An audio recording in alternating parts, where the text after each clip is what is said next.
Assalamualaikum warahmatullahi wabarakatuh. Halo semuanya, ketemu lagi dengan Ibu Upi. Di video kali ini kita akan membahas materi statistika, yaitu ukuran pemusatan data tentang modus. Bagaimana cara menentukan modus? Ayo kita pelajari bersama. Modus data tunggal. Modus adalah nilai datum yang paling sering muncul atau nilai datum yang mempunyai frekuensi terbesar. Untuk lebih jelasnya kita masuk ke contoh soal.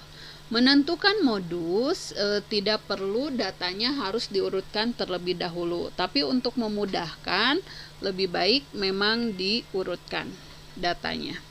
Ini contoh, tentukan modus dari data berikut. Yang A, dilihat dari data, ternyata nilai yang paling banyak muncul yaitu 2. Ini 2 ada 4 kali. Ya. 4-nya ada 3 kali, sedangkan 3 dan 5 ada 1.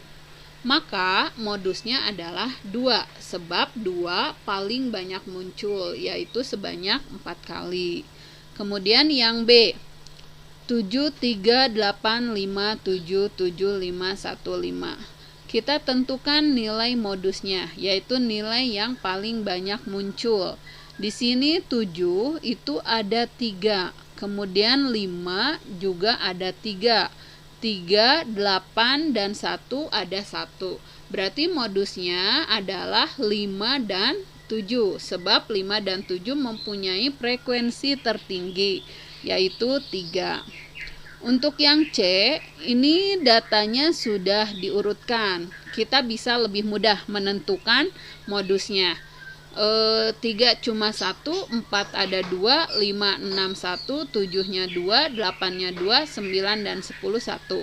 Berarti di sini yang paling banyak muncul yaitu 4, 7, dan 8.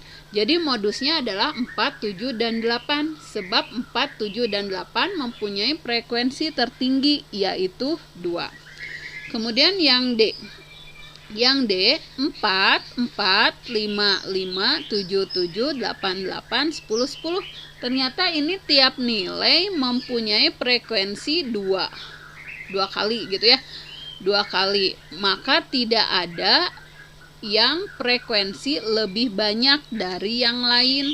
Berarti data yang D ini tidak mempunyai modus. Jadi dikatakan tidak mempunyai modus sebab frekuensinya sama semua, tidak ada yang lebih besar. Udah, itu menentukan modus dari data tunggal.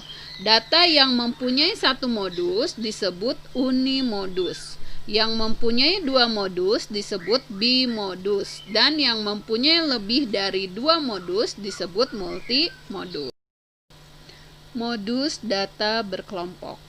Secara umum, modus dapat ditentukan dengan rumus berikut. Modus sama dengan L ditambah C dikali D1 per D1 tambah D2. Untuk notasi rumus modus, mungkin tiap buku berbeda, tapi maksudnya sama. Dengan diketahui bahwa L-nya itu tepi bawah kelas modus, C-nya panjang kelas, kemudian D1-nya itu selisih frekuensi kelas modus dengan frekuensi kelas sebelumnya. D2 selisih frekuensi kelas modus dengan frekuensi kelas sesudahnya. Untuk lebih jelasnya, kita masuk ke contoh soal. Tentukan modus dari data pada tabel berikut. Di sini ada tabel distribusi frekuensi berkelompok. Diminta tentukan modusnya. Langkah pertama, kita tentukan dulu kelas modus. Kelas modus itu diperoleh dari kelas dengan frekuensi terbesar. Di sini frekuensi terbesarnya yaitu 9, berarti kelas modusnya yaitu kelas yang ketiga, yaitu interval 31 sampai 35. Kemudian tentukan L-nya, yaitu tepi bawah kelas modus, yaitu 30,5. Kemudian D1. D1 itu selisih frekuensi kelas modus dengan kelas sebelumnya. 9 dikurangi 8 sama dengan 1. Kemudian D2-nya yaitu selisih frekuensi kelas modus dengan kelas sesudahnya. Berarti 9 dikurangi 6 sama dengan 3. Kemudian panjang kelas 21 sampai 25, 21, 22, 23, 24, 25, yaitu 5, atau bisa juga dengan rumus tepi atas kurangi tepi bawah, yaitu 25,5 dikurangi 20,5 sama dengan 5. Setelah semuanya dicari, maka kita tentukan modusnya, tinggal substitusi ke rumus. Tepi bawah kelas modus ditambah panjang kelas dikali D1 dibagi D1 tambah D2. Masukkan 30,5 ditambah 5 dibagi 4 sama dengan 1,25.